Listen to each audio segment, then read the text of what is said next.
வணக்க நண்பர்களே, நம்ம இன்னைக்கு இந்த வீடியோவில் 2000ஆம் ஆண்டு வெளிவந்த கரசக்காட்டு பூவே படத்தில் நடித்த நடிகர் மற்றும் நடிகைகள் தற்போது எப்படி இருக்காங்க என்பதை பற்றி நம்ம பார்க்க போகிறோம். நம்ம சேனலுக்கு புதுசாக இருக்கிற நண்பர்கள் மறக்காமல் சப்ஸ்கிரைப் பண்ணிடுங்க. நடிகர் நெப்போலியன்,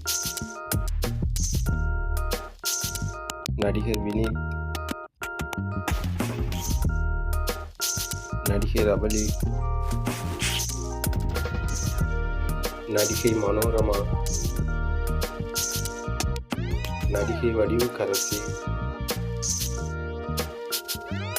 நடிகர் நம்பிராஜன், நடிகை கோவை சரளா, நடிகர் மணிவண்ணன்,